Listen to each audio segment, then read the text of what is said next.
Hey, welcome. I'm going to run you through how to import your 3D assets into Satellite 3D. Let's just hop straight in. You can find custom 3D assets on websites like TurboSquid, Sketchfab, or Polyhaven. I won't go into depth on how to download these assets, but you're looking specifically for OBJ or FBX files. I've already downloaded a model of a basket that I want to import. So I can come over to Assets and click Import 3D Object. I can't see it because I need to change to all files down here. And here it is. If I click basket, open, we're going to be greeted with this new UI. Here you can scale it in case your object doesn't match the real world size that you want to represent. After that, we can come down to the materials. I've got a normal map and a shine map that's already been imported in the basket. There's actually nothing.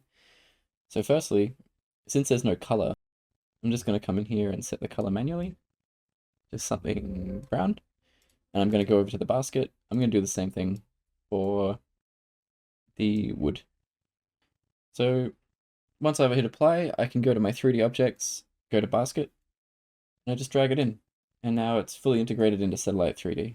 Get creative and enjoy. I'm excited to see what you guys come up with.